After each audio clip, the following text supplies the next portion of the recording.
It is really tough to use a tool if we don't know that that tool exists. In this nugget, I wanted to share with you some additional resources that you can use to assist you in getting ready for successful certification with VMware Data Center Virtualization. For individuals who want to pursue certification, there are some really great resources that you need to be aware of. One is the site mylearn.vmware.com. You're going to want to log on, set up your free account if you don't have one already, and that's where you could go to see all the prerequisites and requirements regarding their certification programs. And in addition to the online and PDF docs that we've already touched on in this course, there's also some documentation specific to certification that is extremely useful. I'll point that out to you in just a moment. And also, there is going to be a benefit for those who are pursuing certification if you have lots of hands-on practice or real-world experience. Because if a multiple choice question comes up in an exam environment and it's kind of wacky, but based on your knowledge and how you've worked with the systems, there's like 2 or 3 that you can rule out as bad answers. That's going to help a lot with some of those trickier questions coming out of left field. So currently I've logged on with my account at mylearn.vmware.com and I've clicked on the VMware certification link. And then it lists the various tracks regarding certification. So if we click on the link for Data Center Virtualization, here it'll list the associate, professional, and advanced level certifications that VMware offers for individuals to get. Also here it's going to list the requirements. For example, if we click on the VCP 6.5-DCV, on this page it has a Frequently Asked Questions tab right here. It also has a tab for new candidates and existing candidates. So an individual who's already certified, for example, as a VCP in Data Center Virtualization for version 6, if we expand Path 1 here, all that person needs to do is take the Data Center Virtualization Delta exam. On the other hand, someone who's brand new to certification, if we click on the New Candidate Requirement tab, and we look at Path 1 here by expanding it, and we'll scroll up just a little bit, they're recommending experience. They're requiring 1 or more training courses from an authorized VMware training partner, where you invest a few $1,000s for a 1-week class and you get the official curriculum and so forth, which they do require for someone who is brand new to the professional level certifications at VMware. And then there's 2 exams they want you to pass, a Foundations exam as well as the Data Center Virtualization exam. And if we click on one of the links here for one of those exams, which we'll do for the Data Center Virtualization exam, it takes us to the details for that exam, including the exam number, and then you can proceed to go ahead and register for it. Now, they aren't going to allow you to register for an exam unless you've met the prerequisites. So if we were to go back a page and back to Path 1 and click on Item 2 here, Required Training Courses, it's giving us here a list of the VMware authorized courses. So here in the note it says any one of these will fulfill the training requirements.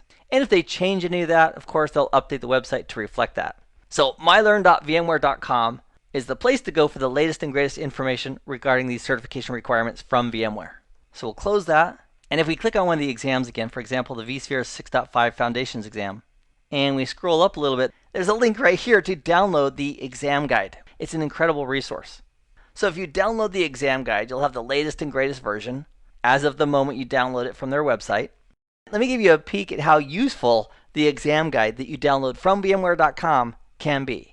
So for the benefit of convenience in the hands-on lab here on DCNUG on the desktop, I have a copy of the exam prep guides from VMware for the Data Center exam, which is 2v0-622, as well as the Delta exam 2v0-622D.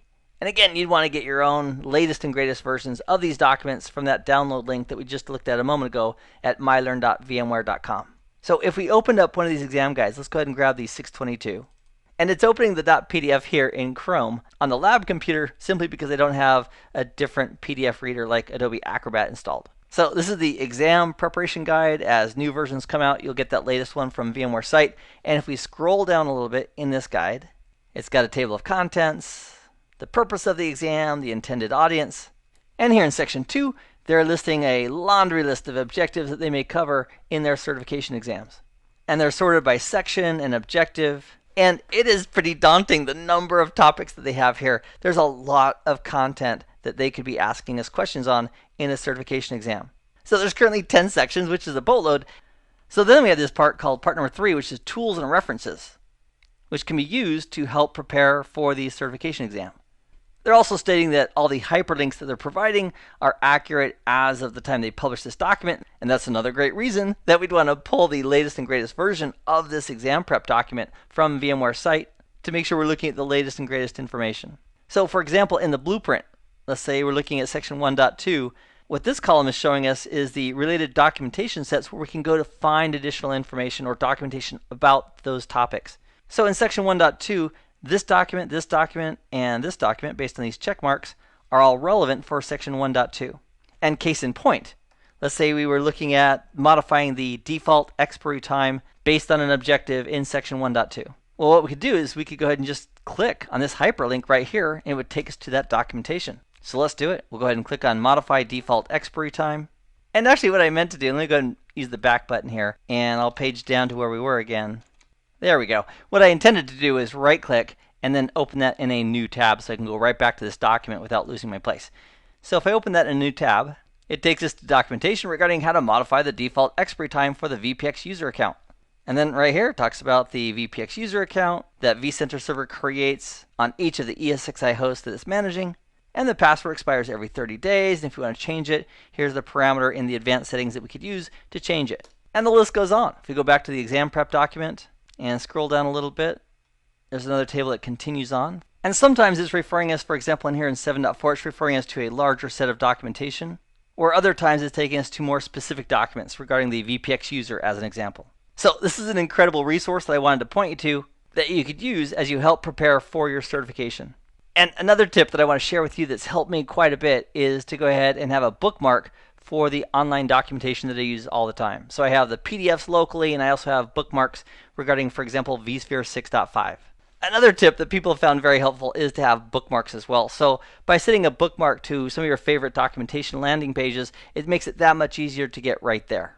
So I'm going to go ahead and close Chrome, which is providing our PDF viewing. And I want to share with you one other document regarding additional notes regarding 6.5. And it's right here on the desktop of DCNUG if you want to look at it here in the lab. So if we open up the additional notes regarding 6.5, it's also a PDF. It's going to open it here in a browser for us. It's only 5 pages long, and what I recommend and encourage you to do if you're pursuing certification is just peruse these, take a few minutes someday, read through them. And if you want to learn more information about those, you can go ahead and simply use the online docs or the PDF docs, all from VMware.com. And again, I would encourage you to read through this list at a bare minimum, and then anything that piques your interest, of course, you can go ahead and do a deeper dive in the online documentation. So that's here for you as a resource on the desktop of DCNUG for this hands-on lab associated with this nugget. So armed with some of those additional tools, I wish you the best of success in your personal and business life, and I look forward to seeing you in a future set of CBT Nuggets. Meanwhile, I hope this has been informative for you, and I'd like to thank you for viewing.